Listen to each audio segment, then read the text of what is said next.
Hello and welcome back to the Radioactive Ramblings podcast. I'm one of your hosts, Chase. And I'm one of your other hosts, Aaron. And I'm the last and least host, Richard. On Don't sell fucking yourself short like that. Nah, sell him short. Sell him short. Yeah, I'm with Chase on this one. All right. For today's episode, we will be covering all of season 1 of Arcane, the short series based on some of the lore of the game League of Legends, a Riot Games MOBA. MOBA stands for massive. Oh my god. No, it does not. It stands for Multiplayer Online Battle Arena. Not MMO. But some quick notes before we start. There will be spoilers for all of Season 1, and we are not going to be doing a comprehensive breakdown of this season, just kind of a brush up on the main points, important characters, moments that we found interesting. We're going to be doing a little bit more, but Richard can tell you a little bit about that. Yeah, next week we plan on covering Act 1 of Season 2, which is the first 3 episodes. We're just going to do all 3 acts, week by week. So we'll do Act 1, 2, and 3. We'll be doing a more comprehensive breakdown than this episode, obviously, just because we're only covering 3 episodes at a time. But we're still not going to do, every single frame of every single episode and be, insane about it. Yeah, it just doesn't.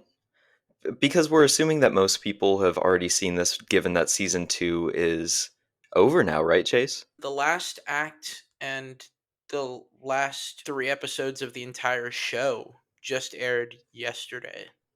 So, Okay. Wow. Awesome. So the show is officially over now, and they're going to be moving into potentially some other League of Legends universe shows, but they're not continuing this one, right? yeah, they're actually confirmed that they are working or have something brewing, I think now. I think it actually we'll save that for when we cover the next season. But yeah, just letting everyone know, I'm the only one of the 3 of us who's actually seen all of season 2. Aaron and Richard haven't seen any of it. So they're going to have a little bit of I would say, a fresher perspective of season 1 than me. Yeah, and on top of that, of course, me and Aaron, we have not played League of Legends. We don't know the lore. I think Chase, I'd assume you know at least some of the lore.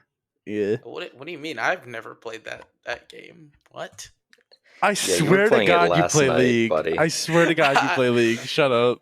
Why would you out me? Why would you out me as a League of Legends enjoyer? What the hell? Okay, let's Listen. be honest. No one enjoys the game. Everyone just is shackled to it.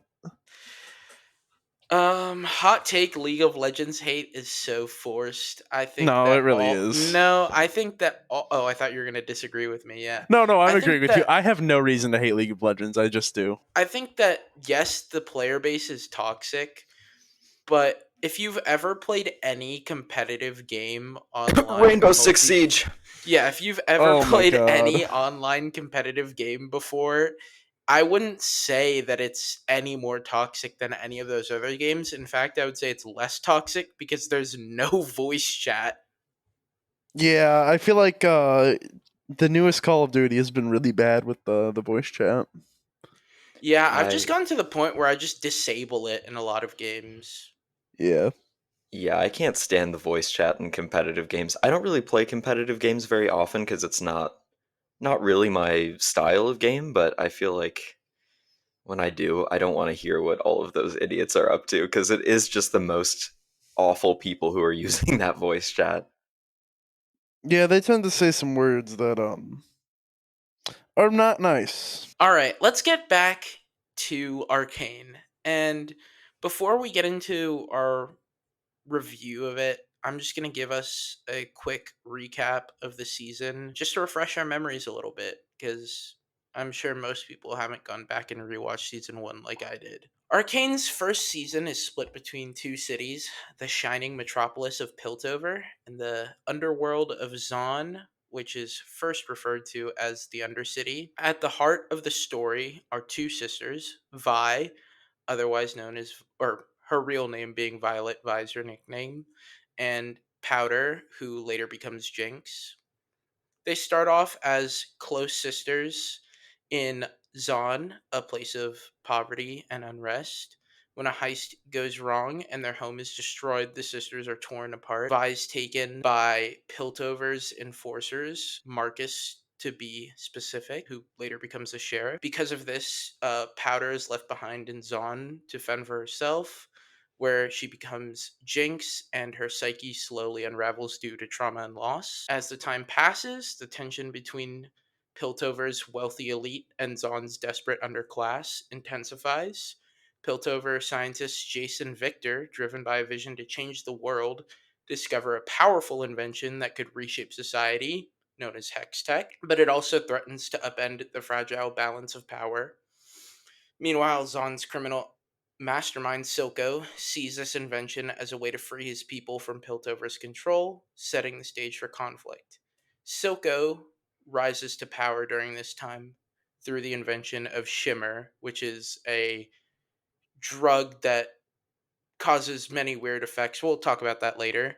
And throughout the season, we see the growing fracture between the sisters. Vi becomes a fighter for justice, while Jinx spirals into madness, driven by betrayal and the scars of their past. The show delves into their emotional journeys and their complex relationships with those around them. That's a good recap. It's very fresh in my mind. I really had to fight not to watch ahead into season 2 so that I wouldn't have anything muddled. Richard, I know that you finished your homework at 11:59 and watched the last episode an really hour did. ago. I was okay. I sent you guys the message when I was like halfway through the last episode, and then I was going to say like, no, we don't have to go like that late. We could still make 1:00, but then I had to game a little bit. I was Had in to no happen. hurry. Yeah, that's what I But, kind of yeah. figured. I was watching YouTube while drinking a smoothie, so I'm chilling. The smoothie? Oh my god. I'm Smoothie sorry. and the new Ninja Foodie. Yeah, you don't even know what I'm talking about. They call me the drink. I still don't get that. A beverage of sorts. Trunks is the beverage or is the drink. You just wouldn't understand. Richard, you want to take us into the cast of characters a little bit? I would absolutely love to take us into the cast of characters, starting with Vi, probably my favorite character in this series so far. She's actually voiced by Haley Steinfeld, who is also my favorite quarterback's girlfriend. We love Josh Allen and Haley Steinfeld. Wonderful relationship. Sorry, I'm sidetracked. I know. But she is a very strong-willed individual with a deep sense of loyalty to her family, which is at this point just Jinx. As her older sister, she takes on the role of the protector, trying to survive and uphold justice within Zaun. She has a fiery personality and an unbreakable bond with her sister. At the start, anyways, but it doesn't work out that way later on. They really strain their relationship, and it does reach a breaking point. Well, I would say that from Vi's perspective, it's unbreakable. We see throughout the whole season she still cares for Jinx and she still thinks that she can reach her. Yeah, that Yeah. is true. Zaun is a whole lot like the Buffalo Bills when you really think about it. Shut the fuck up. Holy crap. Zaun is not that I goated. did not think that's where you were going to go with that. I thought you were going to say something genuinely interesting. I thought he was going to crap. compare it to like Night City or something. Because Listen, like the aesthetic is there, but nope. both It's underdogs. just like the... Both underdogs. No. No, I want to hear this comparison. We can cut it out, but I want to hear this comparison. The Bills have not been underdogs for like and who a bit and Chase now. Chase, just say it. Who's the reason for that? Say it. Come on. Josh Allen. Hell yeah, it is. Josh motherfucking Allen, my goat. He's good as fuck. He's good. He's good as fuck. He's good as fuck. I'll give you that. I will give you that. But let's not pretend like the Bills are a shit team anymore. They're good. No, they're fucking exactly. good. And just like the Bills rose out of being the underdogs into glory and power, Zaun is on a similar meteoric rise to the top. No, but okay. No. My God. They're Zaun is on the up and up, I feel, despite all of the problems. They're gaining power. They're gaining influence. In some I mean, their ways, evil, awful criminal overlord is dead. I would say not really, because when Jace starts Hextech, remember it like starts plummeting Zaun because That's like all the true. Chem Barons are like Piltover doesn't need to trade with us anymore because they have such easy access to trade with distant lands now. True. True enough. Sorry, I just wanted to get Richard going a little bit. But Yeah, yeah, shut the fuck up. Violet is just such a great character. I think that the arc that she takes in season 1 is really kind of an emotional roller coaster, which I think that we can talk about that a little bit more when we get to Jinx, which I think she's our next character. She is our next character. I can't believe you're stepping on my toes like this. I tried to order it by what I thought were the most important characters to go over in order. I put all of the characters I believe to be the main cast here. We can obviously talk about some that I haven't put in. I'm sure we will, but yeah. Okay. Next up, we've got Jinx. Aaron spoiled the podcast once again. But whatever. Yeah, I'm Anyways, always ruining the pod. yeah, words are hard, I get it. Once a sweet and innocent girl, Jinx transforms into a very chaotic and unpredictable force after losing her family. She really goes through it. A lot of deep trauma here. She, as a villain, is driven by attention, or driven by a need for attention and love, and her madness and self destructive tendencies make her dangerous and tragic. She has a very strange relationship with her criminal overlord boss. Okay, me and Aaron were talking about this. It was fucked up. And we were like, it's definitely weird, but I don't think the intention is for it to be in a sexual way at all. I don't think that it is meant to be explicitly that. It does have kind of that weird vibe to it, but I don't know. The relationship between Silco and Jinx creeped me out in the way that I felt like, oh, this is an unhealthy relationship. At first, I thought that there was maybe that sort of undertone to it, but I don't think that anymore. I just think that it's a weird and creepy relationship. Yeah, I'm definitely with you. Uh, After the end, and like he does definitely care about her, but it's very strange. I don't Yeah, know. I mean, does he really care about her, or was he just saying that at the end? I don't know if I really believe him, to be so honest. I don't know. Oh, well, he definitely does like a bit. Maybe not as Mm, much as he was leading on. yeah, maybe. I think he cares about her in his own twisted way. Especially because we see that she's constantly causing so many problems for him that has everyone questioning his authority. Even Savika, like his number one fucking. She's doing it all, like he's got Yeah, her right doing hand. all of the fucking dirty work. So I do think he does. I just don't think that he's a good father figure. No, not one bit. No, I mean, you don't need a drug dealing criminal psychopath as your as your father figure in your life. Especially she had a really good father figure at the very beginning, and that was a real downgrade, wasn't it? It was. Vander was goaded. Should we get into Jace? Richard, do you want to take it or I can take it? You got this one. All right. Jace is a gifted inventor and scientist from Piltover with big dreams of changing the world. He starts off as an idealistic and ambitious figure, but his decisions, particularly around his invention of Hextech, lead him into morally gray territory. Jace is often torn between his desires for progress and the consequences of his own actions. I really like Jace as a character.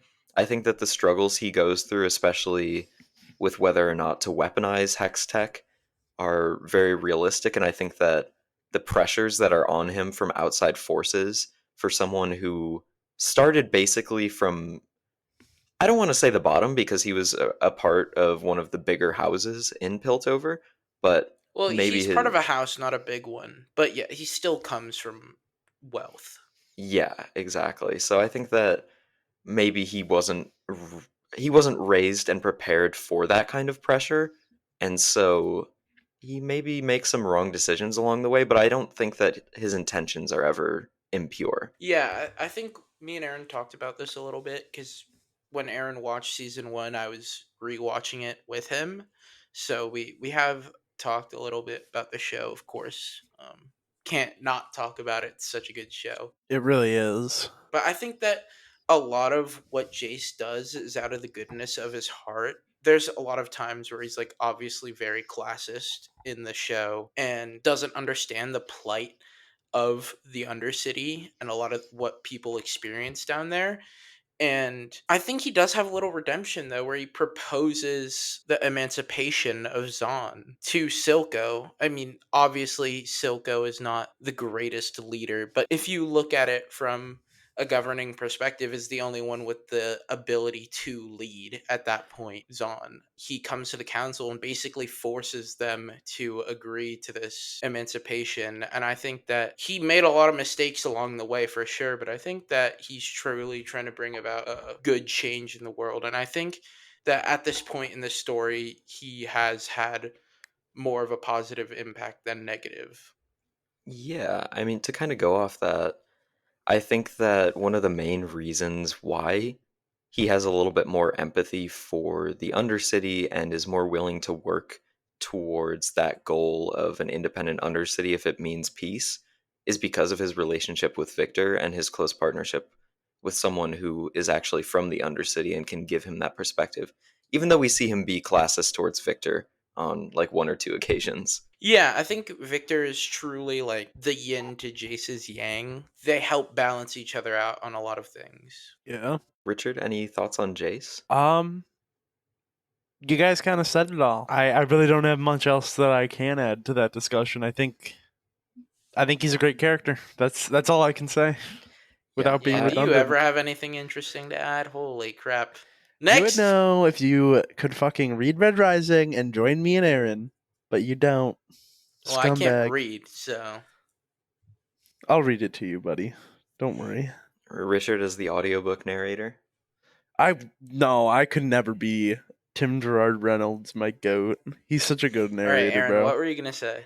I was just gonna say, Chase, what's your favorite part about Jace? Because every time it was on screen, you were like, "That's so sick." Because his fucking giant hammer is fucking awesome. I don't care Oh, what anyone says. That shit is like the coolest part of the show to me. Big Hammer is always a great weapon. Big Yeah, hammer that shoots like giant fucking explosive electricity balls is Yeah, sick. the only thing that wasn't awesome and based Was about when him he fighting with the killed that hammer is when he killed kid. that kid, yeah. But I think it Me was and Aaron. important. It Okay, was important. me and Aaron were talking about how this is like one of the little weird plot devices in the show is how why the fuck is that little kid who's like a child laborer one of the Chem Baron's sons? How yeah. does that make any sense? No, he's a nepo baby. He's a nepo baby, okay? No, no, He no. was he was walking around He should be a supervising nepo everything. No, baby. he was No, he supervising was everything. not. If your parents are rich and powerful, you're not going to be working that job. Okay, rich and powerful is relative though. We are talking about the Undercity. Yeah, but They're they're a Chem Baron. Like they are rich and powerful. The Chem Blah blah blah. Barons. Blah blah blah. That's all I'm hearing. They're still they poor, they relatively. sent him there to build character, and he didn't even make it out that He day. was grounded. Oh, grounded Sent, and had to work in the furnace room. yeah, and then get blown up by a really Jace, cool hammer. Awesome hammer. But it was yeah. important for the plot, so That hammer I mean, is fire, though. Come on now. I the think the hammer is gauntlets really are good. sick too, though. I Oh, love for sure. big But I think gauntlety the weapons. hammer is just so fire. True. You told me that the hammer is like Jace's weapon in the game, and that's where that comes from? Yeah, in the game he has that giant hammer and he shoots the giant fucking energy balls out of it. I have an actual question, not like a leading question to make Richard go on a tangent. I was wondering, are all of these characters that are playable in the game, were they already in the game before Arcane, or did they add them to the game after Arcane came out? They were already in the game, but I think some of them got put in not too long before. I don't know a lot about before Arcane League of Legends because that season 1 of Arcane is what got me to play League of Legends to begin with. I do know that Jace has been in the game for a long time. I think Victor also has been in the game forever. I don't know. I think Vi has also been in the game for a while because she has a really like old animations compared to a lot of the newer characters. I don't know about Echo, and I don't know about Caitlyn. Echo is so cool. Actually, Caitlyn definitely has been in the game since whenever Vi was in the game because it came out like very similar times. I'm pretty sure, but Echo is probably the newest of them, and I think he's also the strongest of them in the game. Maybe Jace, because Jace has been in the pro scene forever. Cool. All right, thank you for that answer. Because I had, when I was watching it, I was like, "There's no way that these were characters beforehand," but I wasn't. Heimerdinger. Heimerdinger has been in the game Oh, forever too. I that have a makes Oh skin my sense. for Heimer. I god. have a skin for Heimerdinger that makes him look like an alien. What? As if he doesn't already look like an No, alien. like a green alien with like I an love his. exposed brain. Oh my god. His design is awesome though. I fucking love it. He's such a I love cutesy hemorrhoid. little guy. Oh, okay. Yeah, we got you on tape saying you love hemorrhoids. Shut up. Hemorrhoid because he's just a little pain in the ass. Oh my god. Don't be Unreal. talking about my boy Heimerdinger like that. No, Heimerdinger's the goat. Yeah. Yeah. Let's move into Victor. Victor is a brilliant yet troubled inventor who works alongside Jace. Victor's dedication to science and progress is overshadowed by his physical illness and his growing belief that drastic measures are needed to improve society. His ethical struggles make him a complex character, torn between his ambitions and his humanity. I also mentioned in the Jace section that he is a Zaunite, or a person from the Undercity, so that's a big part of his character as well. Yeah, and it's very interesting because, like, I know we mentioned it earlier, but like Jace will be venting about the Undercity and how things need to happen, and he kind of takes a very, I don't know, he does say the wrong things a lot of the time in the earlier parts of the season, and then Victor kind of just reminds him like, I'm from the Undercity too, bro. Like, don't you're talking about me too when you say that they're all violent or whatever. I don't remember Yeah. everything Jace was saying, but Yeah, it's also heavily implied that his illness is because of the pollution in the Undercity that is Piltover's fault. yeah. Yeah, the pollution in the Undercity is because all of the. Well, I know before in episode 1 where we see Vander on the bridge in the smoke and there's like all the enforcers and everyone's dead or getting beaten up. I think that's because before that huge fight, everyone in the Undercity was basically forced to be a miner. So Victor's illness is. Or not illness, but like. Well, yeah, illness and leg probably birth defect, if I had to assume what it was, because it's not Yeah, specified, is theorized to be because of the gas in the fissures. I think Jace says something like that to Mel. So yeah, and Piltover basically directs all of its dangerous gases and fumes down under itself, which just shoots it straight into the heart of the Undercity. So yeah, everyone in Zaun in the Undercity basically has to suffer extra pollution because of Piltover. It's direct harm. yeah. I have another question. That's a real question. What's the difference between the Undercity and the Lanes? Is the Lanes like a certain neighborhood in the Undercity? I just think it's like in reference to being in the Undercity, like "Welcome to the Lanes." They say a lot. I think that's just maybe like the. Oh wait, actually, it's because Zaun. We see that there's the bridge, right? So there's all the outer area of the city around Piltover that's not directly below it. I think the Lanes is the Undercity directly below below Piltover. Okay, that makes sense.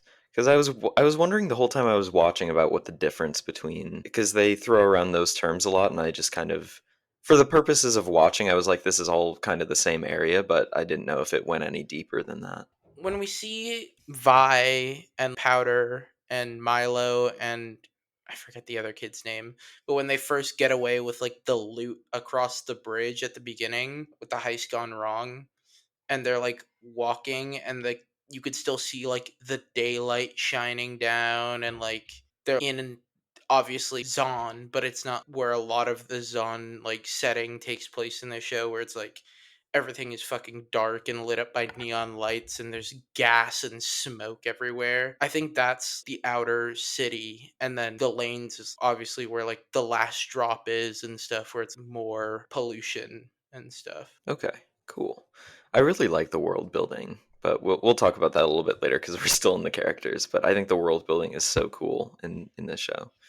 Yeah. Should we move on to Silco? Richard, you want to take him away for us? Oh, I fucking hate this guy, but sure. I think he's well written though. He's just a bastard. Of course. But Silco is the ruthless and extremely manipulative leader of Zaun. He is very determined to see the people of Zaun free from Piltover's control, but he's of course willing to go to any lengths, including a lot of violence and manipulation, to achieve his goals. His obsession with power and control is matched only by his complex emotional bond with Jinx. My least favorite relationship in the show. Yeah, it's a bad one. It's just very strange. I especially dislike whenever we see Silco shooting the shimmer into his eye. I think that I don't like stuff with eyes. That freaks me out Yeah, anytime. no, that shit's fucking. Ugh. Ugh. I wear contacts most of the time, and even just putting in contacts for me, I'm like it freaks me out a little bit. So seeing him put that needle into his eye that got mutated, or I don't know what happened to his eye. It's because when he and Vander were fighting, Vander like injured his eye, so the fucking polluted ass like river mixed with his eye blood and his thing. That's why it's so fucked up. Okay. And is the shimmer? I kept wondering why he was microdosing shimmer. I think because we're shown like microdosing Shimmer throughout the series, especially when Vi gets injured and Caitlyn gets her that potion, has healing qualities. So I think that he's microdosing it to like heal his eye and be able to use it. Because we see that his iris and pupil get like separated, but when he uses the shimmer, it comes back together into an actual eye, Yeah. like an Yeah. actual iris and pupil. So I think that he microdoses it to help his vision and obviously probably to deal with the pain. But I don't think it's like permanently healing it because obviously he keeps microdosing it. But at the same time, I think that like pollution that like fucked with his shit is so like deep in his eye that like he can't heal it permanently. Yeah, maybe it's just temporary relief and a little bit of healing there for him. Yeah, I thought that was really cool that they did actually have Shimmer serve some kind of medical purpose because I feel like in a lot of shows, whenever there's a fake drug introduced, it's just like an evil, addictive, like horrible drug, and that's not really how things work in real life. Where there's usually uh, an abuse side of it, and there's also like a genuine medical use for most Yeah, I drugs. think yeah, I was gonna mention that actually Shimmer is like very realistic. I mean, obviously other than the fucking like turns you into the Hulk moment, but Yeah.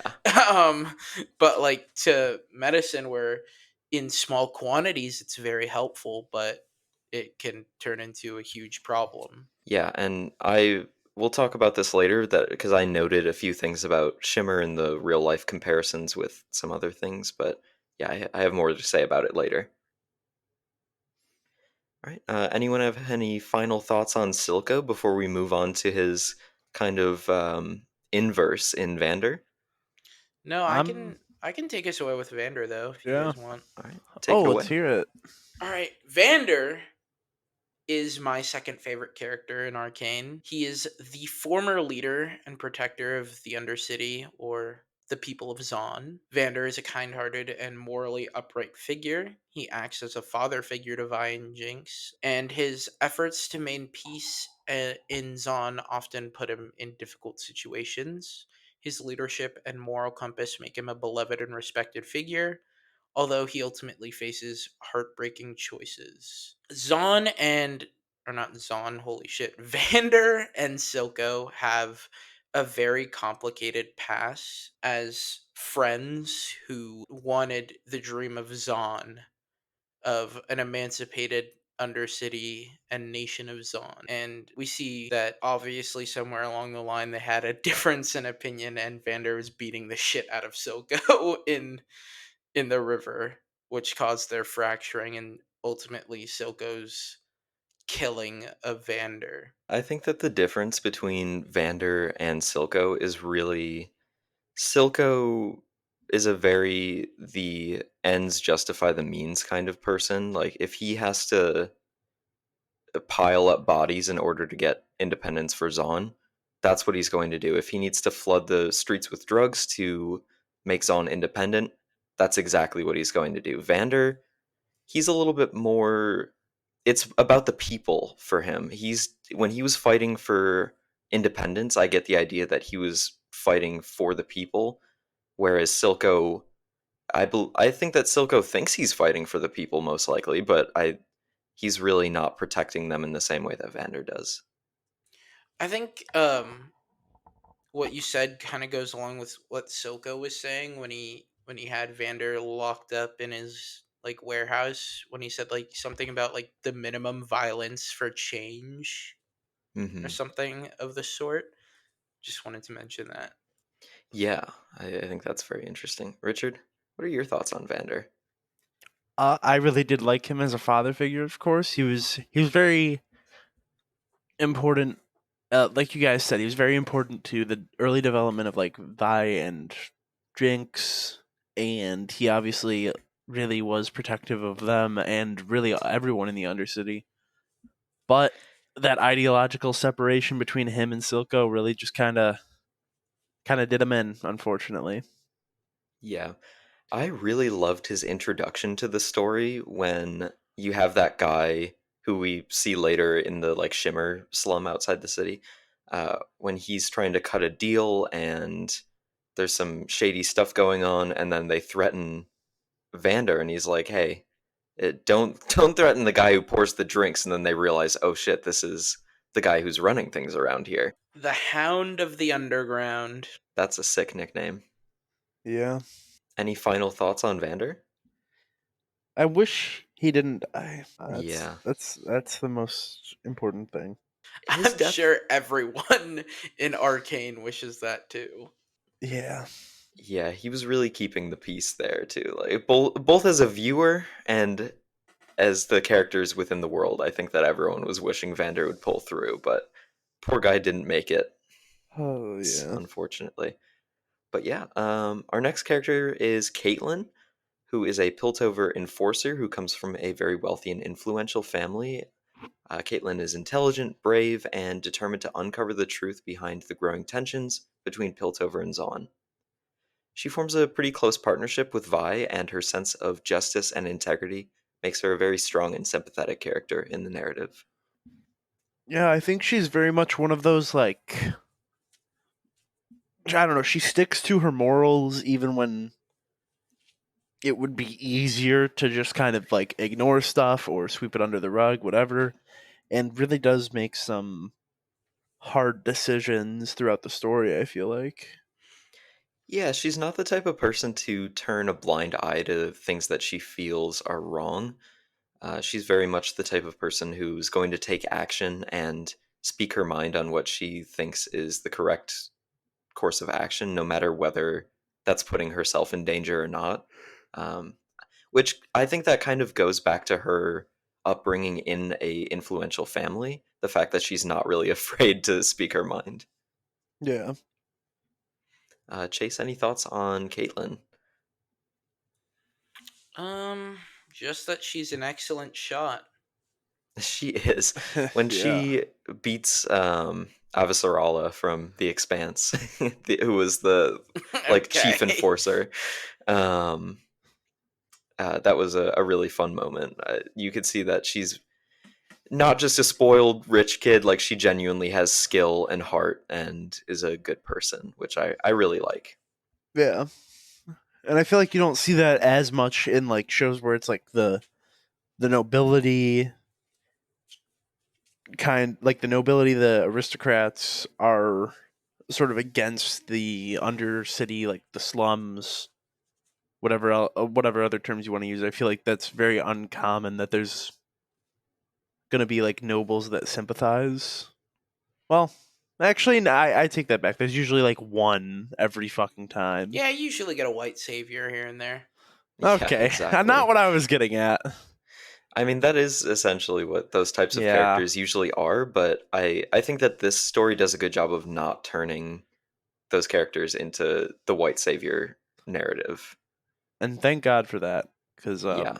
I don't like that. I don't like that trope. I mean, yeah, we see flaws, unlike a lot of stories where it's like obviously the white savior narrative is like the perfect person being like, we need to help these people who can't help themselves.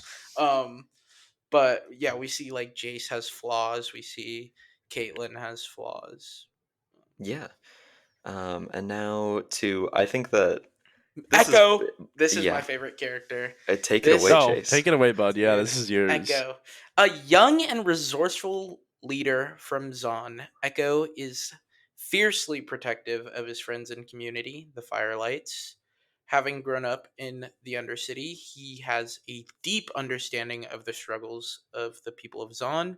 And Echo is a skilled inventor capable of using technology to his advantage and has a complicated history with Jinx. Yeah. Yeah, the I'm gonna boy skip right savior. exactly. I'm gonna skip right to the end of his story in when Heimerdinger finds him. The fact that Echo is such a skilled inventor, just kind of being a garage inventor, and now he's with Heimerdinger. I'm wondering what they're going to cook up in season two. I'm sure Chase already knows the answer to that, but Yeah, I don't want to I'm ruin it I'm for really you. excited.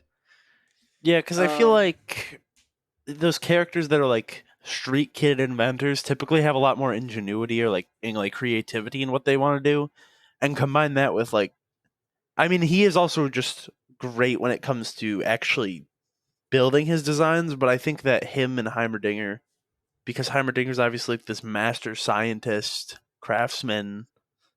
I don't know. It's gonna be a great Yeah. mix for sure. I, I love that when Heimerdinger meets Echo, and he's like, "Oh, this is a brilliant invention." And he's talking about their hoverboards, but the angles are off on the propellers, and Echo's like, "It's because the gas in the fissures is so much denser." Yeah. yeah. I love that Heimerdinger didn't even think to account for like a different environment than the one that he's in, and Echo just comes in immediately and is like, actually, there's a reason for that. It's not wrong. Another part about that scene that I actually really like, and it's about Heimerdinger, who we're going to talk about in a bit, is that it's because he's coming back from being in the Undercity. Because after he gets voted off the council, he truly does take the statements Jace says to heart, and he's like, you know what, I haven't been doing enough, and he genuinely tries to go down there and do some good. Obviously, at the time he wasn't able to do anything because, as he says, people weren't too welcoming to him. But I do like to see out of Heimerdinger that he's acknowledged his mistakes that he's made in trying to make a difference. Yeah. Yeah, Heimerdinger has a. Actually, I'll wait until we go into him in a second. I'll stick to Echo. Um, I don't want to get too far ahead of myself here, but Echo also has the coolest fight scene in the entire first season. Yeah. Let's get into Heimerdinger, who is a highly intelligent and eccentric Yordle scientist. Am I saying that right, Yordle? Yeah, I can explain what yordles are a little bit after. Sounds good. Yordle scientist who is a mentor and advisor in Piltover. Who, when we first see him, we find him as one of the members of the council. Heimerdinger is also a key figure in He's the the head of the scientific. council until he Oh, gets he's the voted head of the off. council Yeah. too. I thought. Until Jace boots him. That's that that probably contributes to why Jace is like, he was my mentor and I betrayed him. Yeah, Yeah. that's really shitty. Come on, Jace. Anyways, yeah, key figure in the scientific community. I think that he's also the head of the academy, right? The scientific academy. Yes. Yeah, and he's really focused on the safety of his people while advancing technological progress. And his cautious nature often puts him at odds with radical thinkers like Jason Victor, who want to change the world with their innovations. Okay, Uh, so Yordles in League of Legends lore are basically immortal creatures. In order to kill a Yordle, you have to kill their soul. So they live for an extremely extended, mad long amount of time. They do eventually die of old age, I believe, but it's like thousands of years, I think, or something like that, or hundreds. Maybe it's like 1,000 years or something, but it's an extremely long time. Doesn't really matter. But yeah, and if their physical form dies, they just respawned in Bandle Land. Yeah, I'm glad you took the time to explain that because that was going to be one of my questions about him is I was really wondering when I was Why watching is the he a show. goofy furball? Yeah. Well, Yeah. not only why is he a goofy furball, but he makes some comments about how old he is and how he's been around since like the founding of Piltover. And I was like, how does he live that long? I was assuming maybe because he's this powerful scientist that maybe he's like done some experiments to extend his life, but I like that that explanation a little bit better that it's just part of his physiology. No, yeah, there are other important Yordles throughout. I think that we see images of Teemo throughout the series a lot, who's another Yordle in League of Legends lore, and who's also a really cringe character to play in League of Legends. Is it like a Hey busted guys, character? don't play Uh, that guy. he's really strong because he has an ability where he shoots a dart at you, and if it or it's not if it hits you, because all you have to do is click the button and it auto hits you. You can't. You basically can't attack him, and he does poison damage. Oh my god, that sounds like an annoying character. Yeah, What are you he's really talking about? That sounds annoying. awesome, dude. I want to. And it I want to go and he against can that. throw poisonous invisible mushrooms around the map that explode when you touch them. Oh my god. What the fuck, That sounds like the kind of character Richard would play. dude? No, Is there team killing? Is there team Richard killing? would play Singed. Richard would play the most I was gonna busted say I character in don't. the I game. was gonna say I don't know who Singed is, but I actually do because he's in Arcane. If I'm not Yes, he mistaken, is. We'll talk he's about the that in a little funny. bit. He's the funny Shrimmer Doctor. Yeah, Ah, the guy okay. who invented Shimmer. Yeah. Interesting. Well, last but certainly not least, Wait, we before we move on, I actually want to make a point. I do think that a lot of the points Jace made that got Heimerdinger kicked off the council were very valid. Um, if Heimerdinger has been around since the creation of Piltover and has been on the council for, I'm assuming, forever, it does kind of lend credence to the point that he is at fault for allowing such egregious things to happen to the people of the Undercity for so long. I So, I kind of agree with that. I think that Heimerdinger definitely has some especially as head culpability. of the council. Yeah. Like he's kind of responsible for what's going on down there. In maybe a less direct way than some other people, but he definitely is a part of the problem, and he doesn't at first really think of himself as responsible. But you do see him. You mentioned it earlier that he went down to Piltover because he genuinely thinks that it's his responsibility to do something about making the world a better place. And Heimerdinger is always in that position where he wants to do the right thing. Right. Yeah. Any final Heimerdinger thoughts before we move on to our last but certainly not least, Mel? I think I we're think. done with Hemorrhoid, the little pain in the Okay. Well, I ass. was gonna talk for a second. Fuck you. Go Literally for it. 2 seconds. I just like his design. He's so like silly and cutesy looking. I remember when he went to Zaun, and he put like the little cloak on. Aaron started like laughing on the couch while we were watching it because it's so goofy. No, I love it. His design is very silly. I was also laughing at his like ridiculous little dog creature. Like Oh, Oh that's a yeah. poro. Those are known as poros. Oh his okay. Poro, because it looks Interesting. just like a miniature dog version of him. Yeah. I don't There's a know. game mode in League of Legends where it's like you're 5v5 fighting on a bridge But on the bridge are a bunch of poros running around, and you could feed them cookies till they explode. What the fuck? This is so ridiculous. It's like Pop the Pig. Oh my god, dude! Don't. Ah. That Sorry. was All right, let's a get to free Mel, follow Sorry. here. who I Yeah. think is a very interesting character in this show. Yeah. Mm-hmm. Mel, do you want me to take it away? I can do it if you want, if you Yeah, don't want go for to. it. All right. Mel is a powerful and influential figure from Piltover. Mel is a member of the council with a keen political mind. She is both charming and calculating, and often uses her position to manipulate events in her favor. Mel's background and motivations remain mysterious throughout the first season, but she is a formidable player in the political landscape of Piltover. Mel is a Medarda, a very powerful. Like they rule a city, right? I don't want to spoil anything, but the Medardas are a fairly powerful house of Noxus, which is one of the most prominent countries or like civilizations, empires in Runeterra. Okay. So And Runeterra is like the universe or the world yeah, it's of. like the known world of League of Legends. Okay, cool. Mel is an interesting character. I think that she genuinely does want what's best for Piltover. Um, and she uses some underhanded tactics to do so. And I think that her at first her interactions with Jace are very manipulative and out of like I don't know, selfishness to gain for herself and for Piltover, but I do think that she truly develops like a real like care, respect and love for Jace.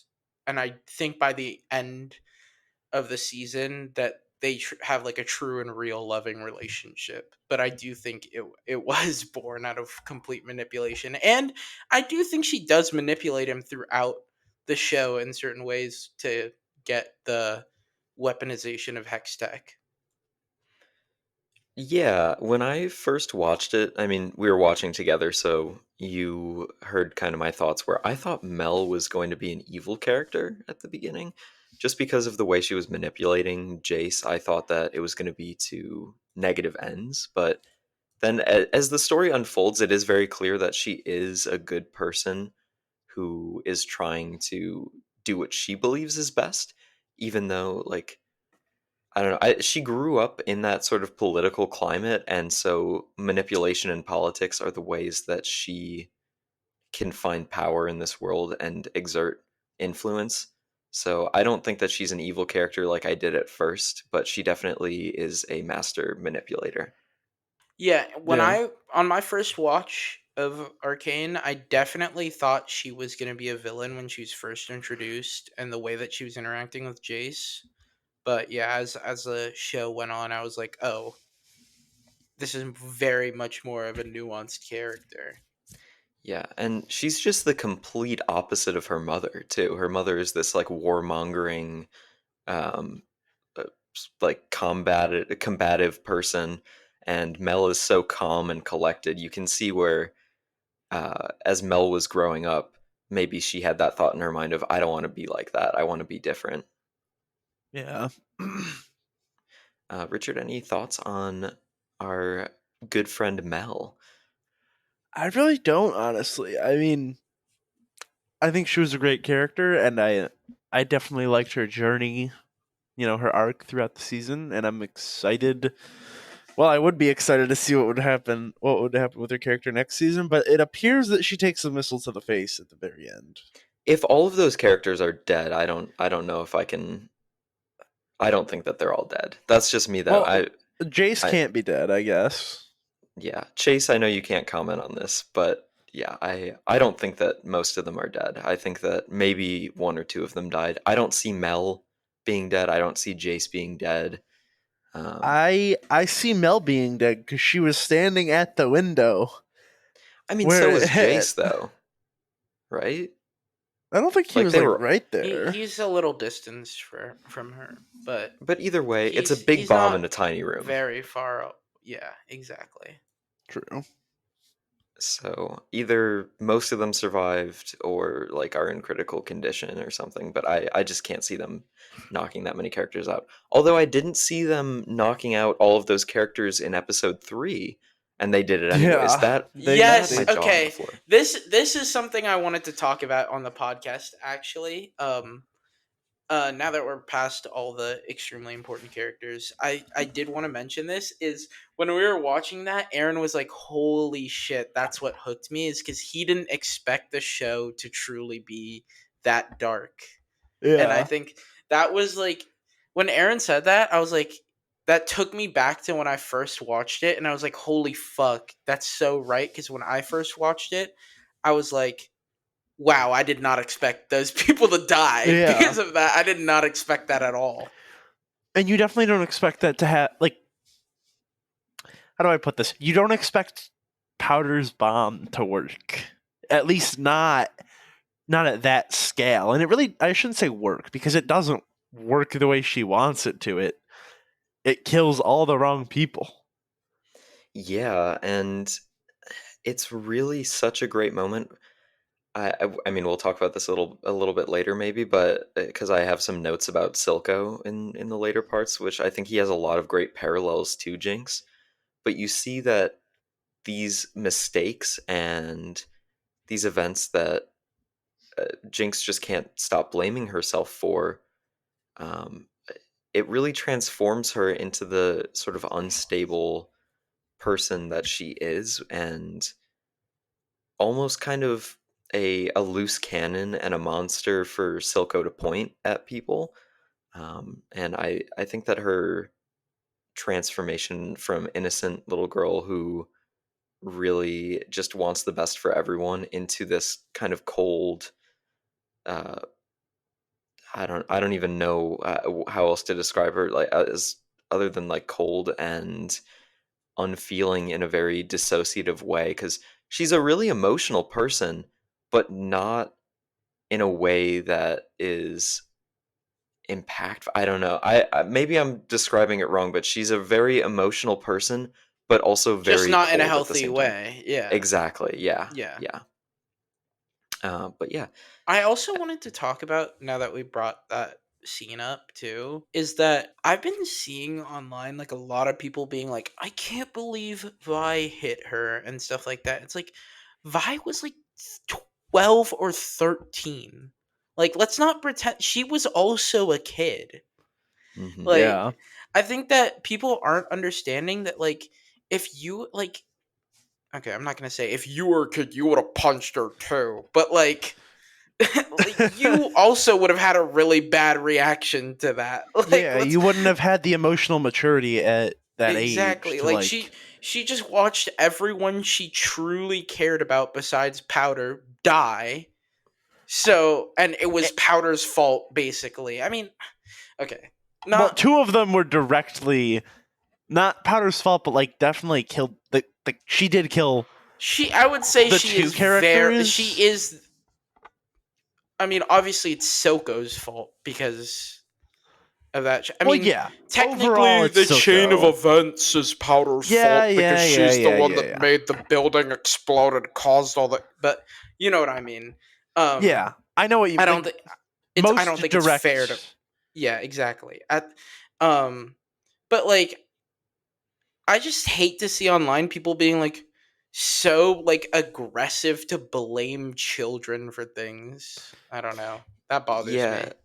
me. When you don't have that level of emotional intelligence and maturity in your life, I don't know that anyone would act differently, like you said. It's just she's just Vi has just watched her father, her brothers, all of these important people in her life die, and she's looking for someone to blame. And you know, I think that pretty immediately after she sees Powder and Silco together, she does feel bad and she wants to go back. I think that Well, I she has mean, that moment of realization. okay. I think Yeah. what people on the internet also aren't interpreting is like they're like people truly believe they're like Vi abandoned her, and it's like, are we being serious? Like she just took a moment to like get some like peace. She just like Yeah, went around it the looked corner like to get like a breath of air. She wasn't like running away from Powder. She like went around the corner because like she was like obviously so angry she couldn't look at her. So she was like, I just need like some time alone, and was and when she saw like Silco standing over her with a knife, she was literally about to try and step in, but Marcus like roofied her and took her to yeah. prison. Yeah, that's just insane. I feel so bad for her that she had to spend the remainder of her childhood and everything else in that prison. And she has that moment with Jace where she's like, "Do you just send people to prison? Have you ever even been there to see what the impacts are? Like, have you even looked and seen what putting someone in that maximum security place even looks like?" It's which is a really great point. I feel that in society we're often very quick to condemn people to fates, and we see that this is a very central theme in a lot of media, where it's like you really need to have some more understanding of what you're putting people through, and if the crime really matches the punishment and everything like that. So, Yeah. but yeah, Okay, I just searched it up, and Jinx is like 2 years younger than Vi, okay, so yeah, they're about the same age, like and 12 and 14. Vi is like 12 at the time, Oh, like 12 to 15, I think. Yeah, so they're At, young. yeah, like peak adolescence. Yeah. And Famously a time when your emotions rule you. Vi's yeah. 22 when she gets out of prison. Okay. That makes sense. So Yeah, should Jinx is we 20. yeah, Yeah. 20 years old. Um I was wondering about that, how old they actually were after the time skip. Because I don't think that the show specifies how long it's been. No, I think no, I think it says at 1.7 years. Okay, gotcha. But I yeah. must have missed that. Do we want to go into some interesting moments and things that we thought were stood out in these episodes? Yeah. Yeah. Yeah. I've Um, you're up first, bud. all right, awesome. So let's go over some standout moments then. The first thing that I took note of was Silco's fall into the river, and I think it's a great case study of how does betrayal and failure shape someone who might have at one point been this idealist into essentially a monster. You know, how does that type of trauma in your life shape someone who had this dream of a better world into someone who wants nothing but power and to see everything burn to get what they want? This is actually one of my favorite tropes. I like it. I like when the idealist ends up A fall from having to become a grace. realist. Yes, a fall from grace. And they have to be more realistic with their ideals and kind of get corrupted by, actions taken against them. Yeah, I mean, you see Silco, he was a freedom fighter trying to gain independence for his people. And then by the time we find him, he's pushing drugs onto the streets and creating addicts out of the very people that he once wanted to help. And I think that that's just such a fall from grace for him. And I'm sure that he was already starting to develop some ends justify the means type of behavior because he got into those arguments with Vander. But I'm sure it got so much worse after that major event. Yeah. That was like But the turning point in his character, I feel like. for sure, yeah.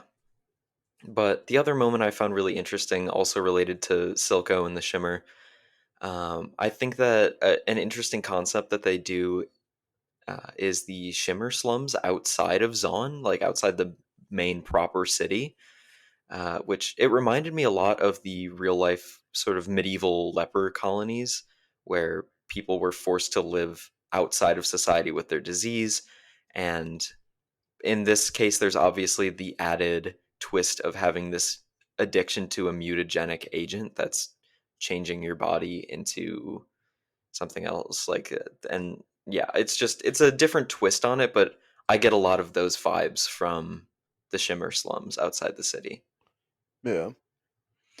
But yeah, Chase, did you have any interesting moments that you took note of in this season? Yeah, I have a few. First of which we talked about for a little bit just before is Powder with a gemstone and the cymbal banging monkey.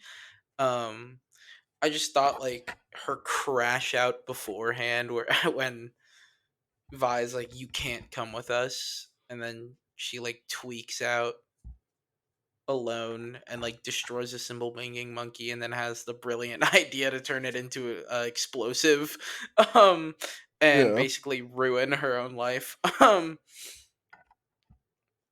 just Yeah. thought that was a really interesting moment. Kind of gave us a look into Jinx. I feel like when we see her crash out and Yeah. start tweaking, and You could say she's hit a like Bob crash out pants. Yeah, fuck you. You've what does brain that rotted even me. mean? I don't Yeah, know. Cause what you is you that? oh my god, I'm not being gaslit right now. Shut up. I've Wait, never heard of that phrase before. hello? You have literally called me that Wait, several times. listeners, contact us and tell us if you know what that means because I have no clue what Shut Bro's on up. about. Shut up. I am not being Uh, gaslit right now. I mean, going off of what going off of what you were saying, I think that a major thing I was wondering is when we see Powder listening in on Milo and Vi's conversation about Powder, and Powder hears Vi Oh yeah, basically. and she like leaves before she hears Vi compliment her. Yeah. Exactly. I wonder if things would have turned out differently for her. Like, she carries a lot of hatred for Vi throughout her transition into adulthood. And I don't know if I see her having that same kind of resentment towards Vi if she knows that Vi had her back in that moment and had always had her back. Yeah.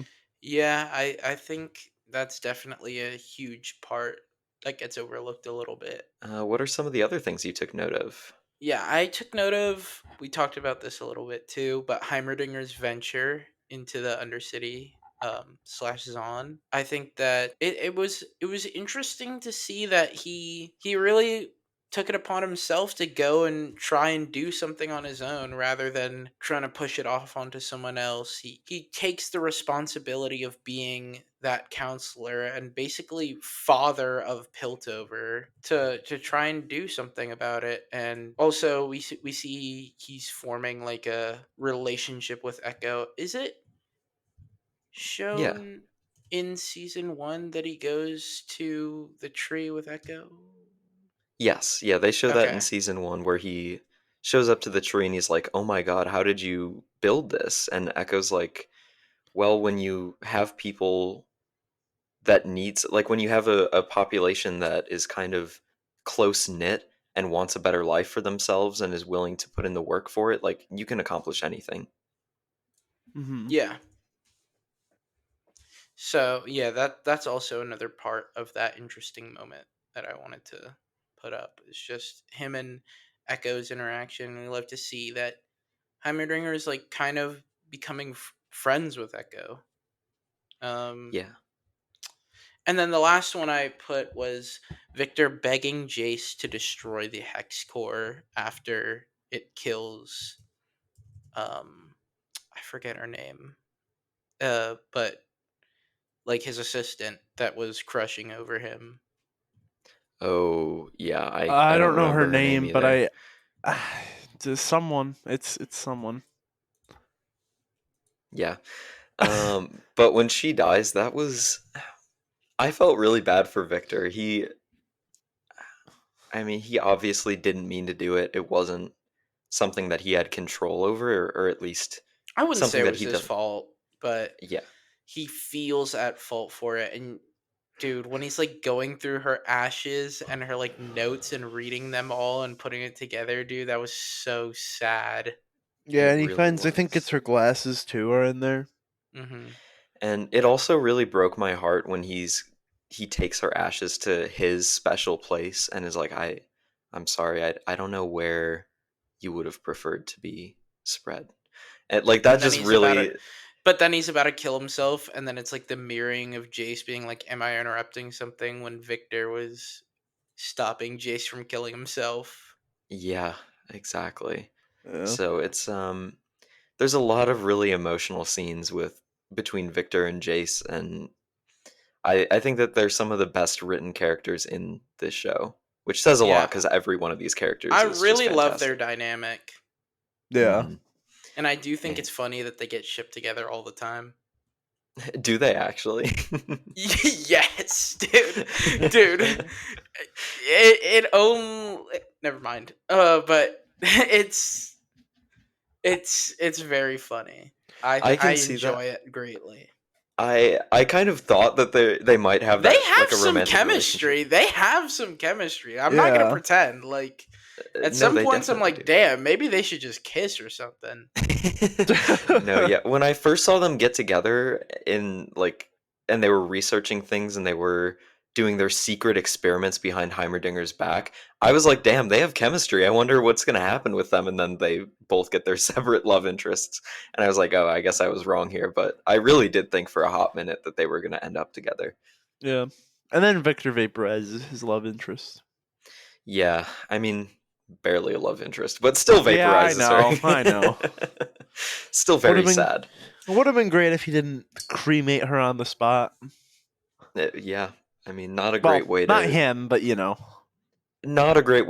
start off a relationship. All right. I'd love to get in my points actually. Yeah, I get to yap. Obviously, we've talked a lot about Jinx kind of crashing out, and I think my favorite, not favorite, I guess, but the most interesting moment of that for me was at the very end, which was her like setting up the dining table, and she really kind of started tweaking before she killed Silco and before blowing up the Council of Piltover. Well, seemingly blowing up the Council of Piltover. And also, just a thing that I'd like to add is that like that fucking gun firing was beautiful. It really was. Oh, I also want to bring up this one point that I actually just thought of that might have saved the Council of Piltover. We did see that the Hextech stuff was capable of producing some kind of shield. We see Vi do that with her gauntlets. So I'm Oh wondering if yeah.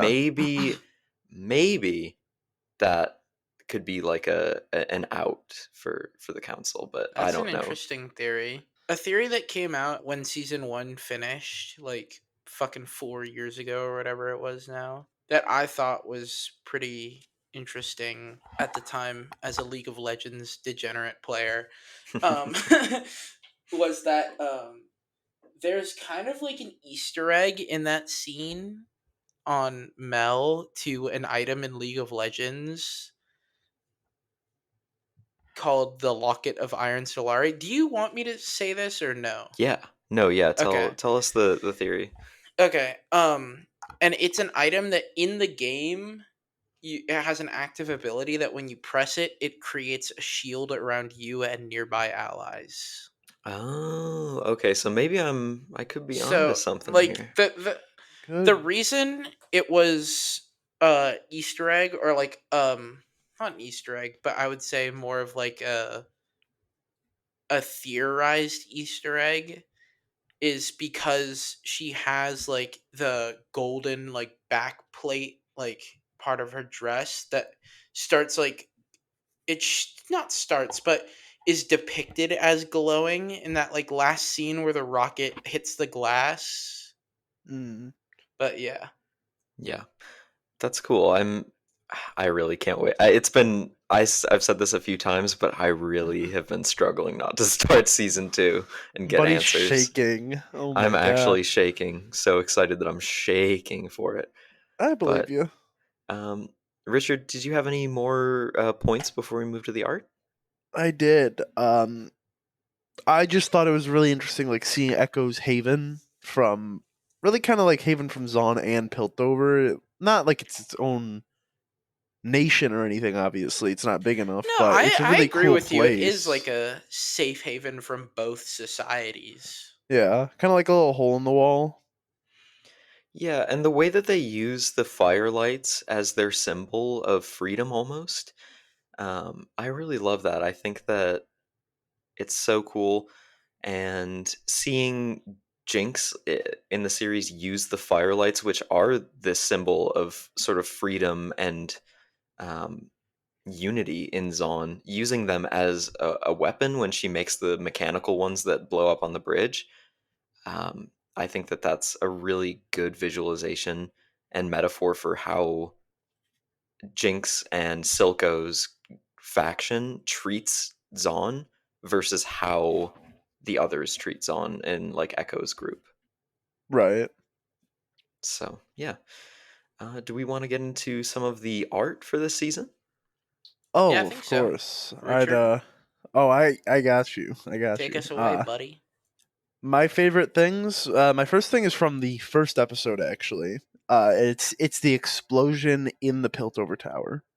It's just Oh, like Jace's laboratory? yeah. It was just Okay. really pretty. I like the smoke like coming out of the building as the explosion hit too, and I think that the way that the cracks ran down the buildings and like ran through them is just a really cool visualization. Um, but yeah, that was Yeah, it was cool. one thing I was actually thinking about putting on here that kind of connects to that is with the gemstones, I feel like they do a really cool, like, an interesting way of like illustrating the like magical electricity and energy that arcs off of it. So Yeah. yeah. Yeah. And then the other thing I had was just like the intro for each episode is really well animated. Sorry. Give me some time to think. Yeah, I know. I'm aware. I wake up to the sound. Yeah, I was talking about the actual Watch out for yourself, animation. or look out for yourself. I was talking about the actual animation itself.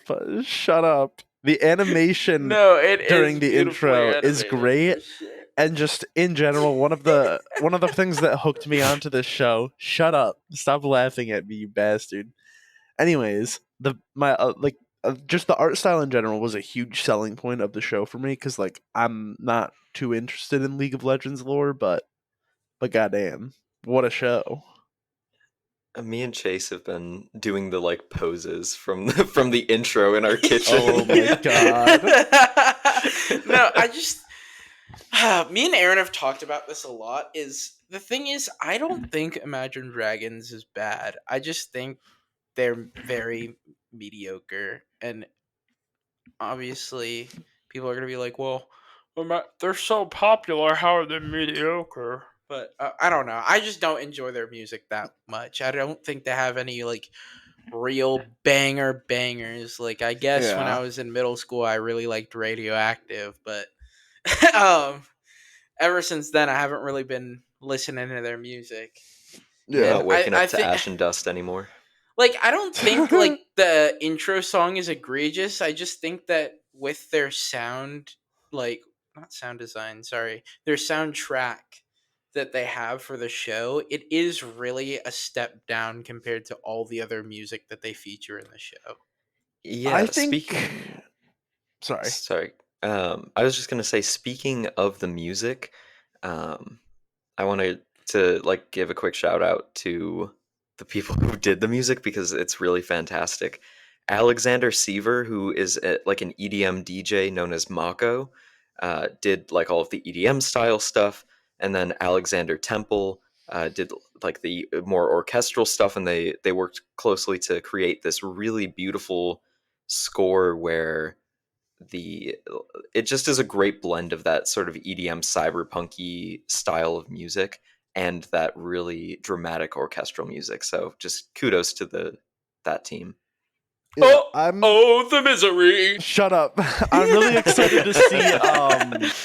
Because I think you sent it to me the other day, Chase. Was that "Heavy Is the Crown"? And like, I know I'm talking about Linkin Park again, No, it's a good but song. I enjoyed I it in the think show. it should have been the intro for season 2, though. I like would the have greatly song. enjoyed that much more than continuing to use the same Imagine Dragons song every episode in season 2 as the Dude, intro music. I know. And You like, know, I gotta talk about this for like 2 seconds and then I'm done. Can we just admit that it's fucking crazy that Linkin Park is back in 2024? Like, what the fuck? that is kind of crazy. But you know what's even crazier? What? What How is even amazing the crazier? scene where Imagine Dragons were animated into Oh Arcane. That my was god. just a Well, fantastic. I What? remember telling Aaron that, like, what did I say to you or something? We were watching the episode and I was like, just wait, you're gonna witness the best part of like the whole series or I something. think I just didn't notice this. And we What? were dying. It's when Vi, like, after she like leaves Caitlyn in the brothel, um, or whatever that place was, and she's like walking with like her hood on throughout the lanes. She Hmm. walks past the entire Imagine Dragons band created as Arcane characters, and they're What the playing fuck? their instruments while the song is Oh, playing. Dude, it was so funny. Dude, I thought that was so good. Uh, oh my I don't god. think I've ever laughed so hard while watching a show. That took me out so bad. Like, if there's one stain on season 1 of this show, that scene was it. It took me out, but it was so ridiculous that it was kind of entertaining. Yeah, it was Right. like when a bad joke is so bad it's funny, but not so bad as it's not funny. Yeah, Yeah. I agree. So, Aaron, real quick about season 2. You'll be here before we actually have to record it, correct? I'll be in Buffalo. Yeah, You should pull up and we'll just binge the 3 episodes that we I'm gotta down for that. watch. It depends. We'll see. I might even have to keep watching on my own. We'll see. But yeah, Yeah. I think what I'm gonna do You guys is should watch Act 2 because me and Aaron are going to watch Act 1 together. Okay, okay. fair enough. Yeah, we'll do that. We'll do that. If we even get a chance to watch the 3 episodes together, just because it might be hard to get away from my family for long enough to watch a show during the week that I'm home. Wow, Getaway is crazy.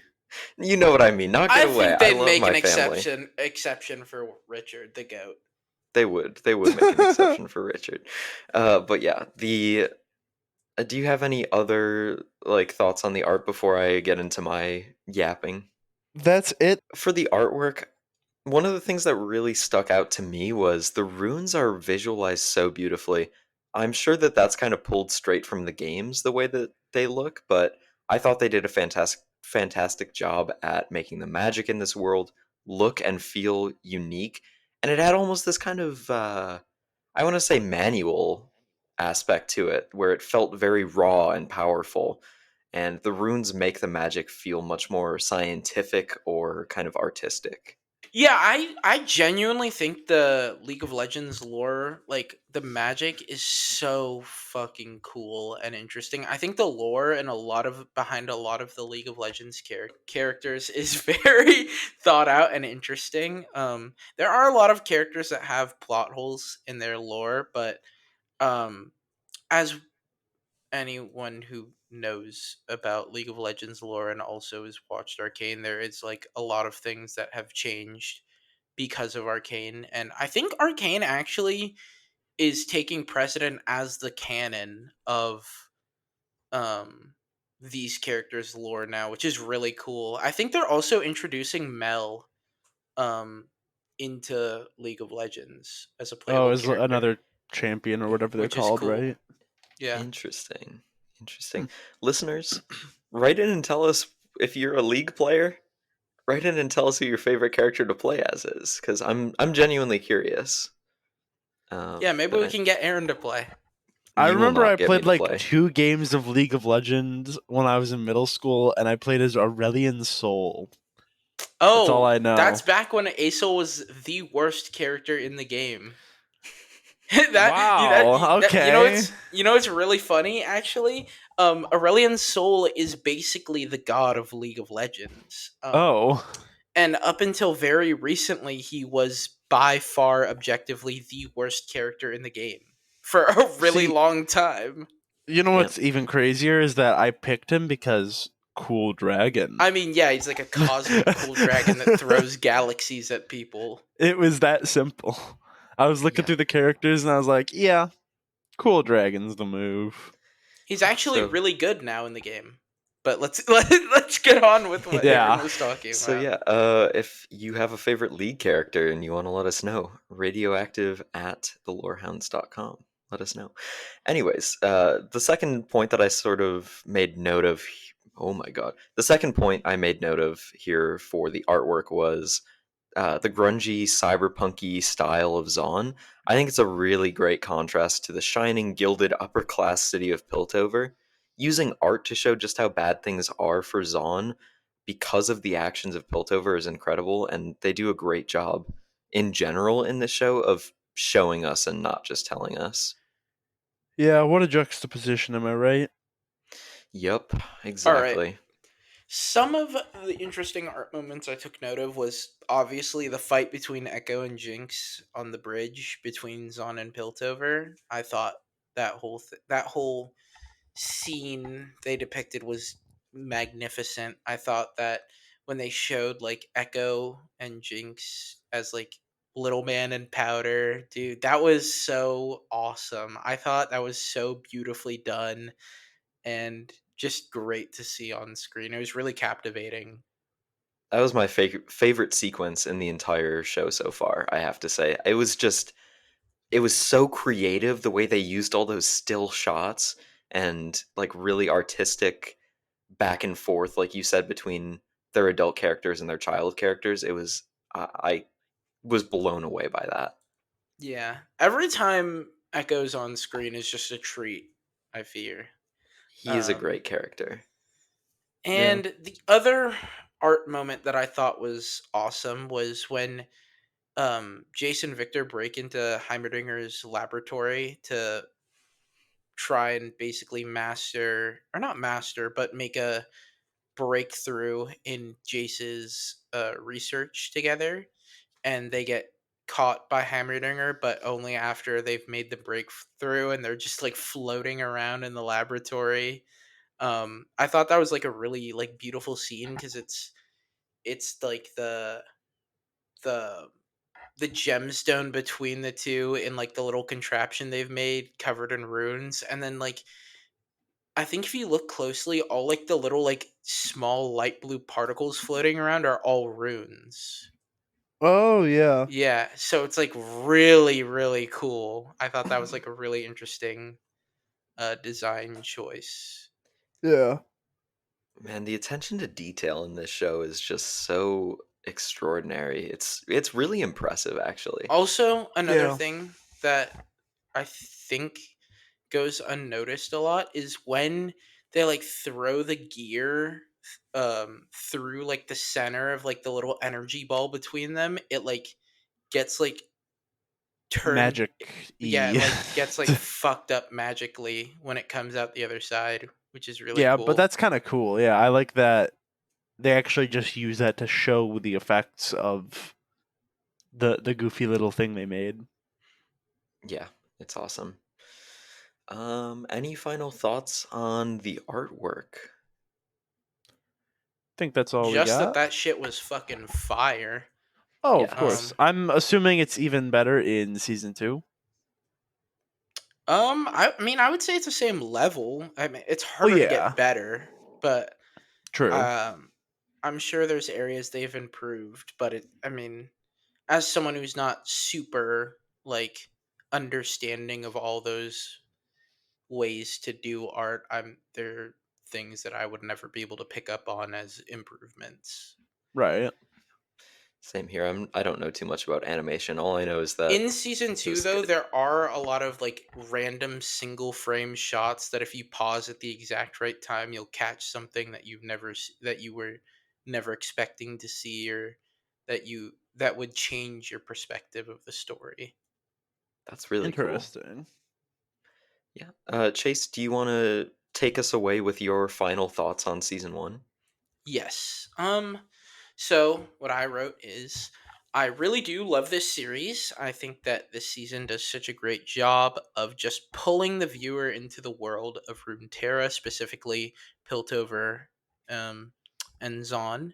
And I think the characters are so compelling and the art style is so fun. And aside from Imagine Dragons, the soundtrack is awesome. I really cannot recommend this show enough, and it's hard to turn it off once it's on. I'm sure Aaron can tell you I was practically fucking begging this guy to watch this show for like a whole week before maybe 2 weeks before he finally got on that grind. And you know what he was telling me? You know what he was telling me? I have to watch every episode of the news first. What a Oh fucking my asshole. god, this What a fucking guy. asshole. See, Yeah, I have my other reasons for not watching this show yet. yeah. Like Chase said, I was really reluctant to watch this series. I know nothing about the League of Legends lore. I haven't played the games. I don't know anything about it. After Chase recommended it to me, I did take a while to actually start it. Can't lie. A little bit of a cynical asshole about it when he was asking me to watch. But now I genuinely can't believe I've gone this long without watching this banger of a show. The art style is fun and inventive, the music is beautifully composed, and there's just this great mix of beautiful orchestral music and punchy EDM type music. And I've said it a few times, but it has been a genuine struggle for me to not start season 2 before we recorded this podcast. That's real as One quick fuck. thing before we get into Richard's thing, just because you mentioned the music again. In my opinion, I think the music gets even better in season two. Ooh, I'm looking Yeah, forward to that. I think Yeah, it's that's great. awesome. In season two, there's a song made by David, the guy who made, I think his name is David, the guy who made the introduction song to Invincible season two. Oh, So Mm, it's damn. kind of a Okay. little tie-in for us. That's it awesome. Yeah, is. which we'll be covering Invincible when it comes out in February. Yeah, February 3rd, I think, is the first episode. Yep, and we'll have full episode by episode coverage of that. So Yes, stay we tuned. will. I am so Richard? hyped for season 3. Yes, but shifting gears back to Arcane, I'm pretty much the same as Aaron on this one. I was very reluctant to watch it. Not just Chase.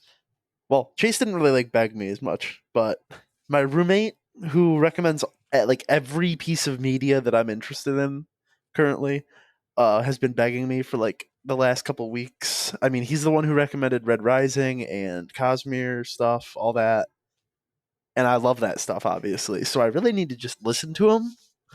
But yeah, I watched it, and I'm really happy I took the time to binge it. I watched it in like the last 2 days, maybe 3 days, and I'm so hyped for season 2. I know that it'll be featuring the reformed Linkin Park, which I can't stop talking about the new album.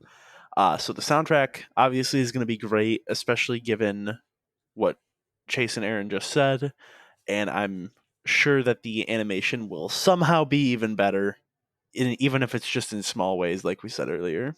But even if it's not, I don't think I'm complaining. The art style is beautiful. The animation is wonderful. They really do create just some amazing moments with that. Yeah, I couldn't agree more. It was awesome. I just want to say, not as a spoiler or anything, this is spoiler for season two, but just I think they did a really good job with it. I think that if you enjoyed season one, you're gonna greatly enjoy season two. Also, I don't think it's a letdown in any way. Um, and I'm really excited to see what other stuff they're gonna do with the League of Legends lore, media wise, like with shows and stuff. I really hope they give us something to do with the area of Shurima, because that's like a really cool area of League of Legends, in my opinion. So Yeah, yeah. I'm also really excited to see the other spin-off shows because now that Arcane has ended, I'm glad that they decided to end it on a high note and not drag it out for a super long time and explore those other stories instead. So, Yeah. yeah, that's pretty much it for me. How about you guys? Yeah, I I'm think that's it. I'm all set. I'm ready to get out of here and go start season 2. Me All too. right, ready for the outro? Yeah, Yeah. let's do it.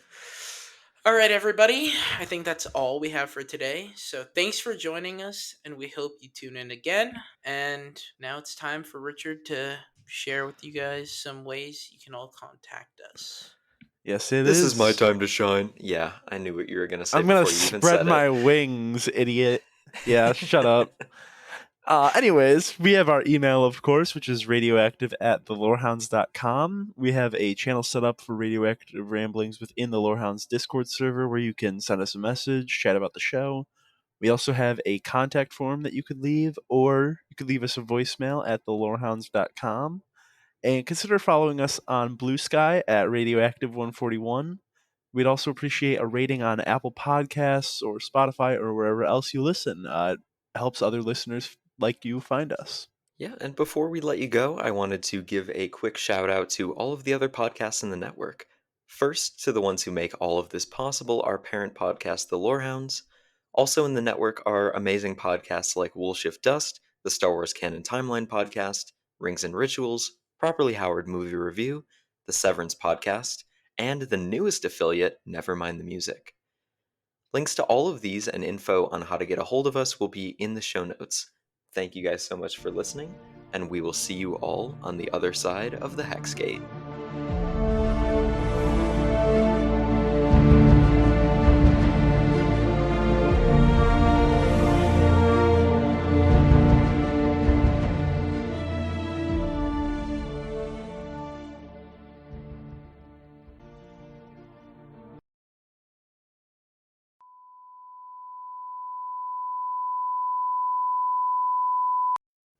I'm so sorry. I accidentally Holy fucking forgot shit. to unmute. Are you fucking stupid?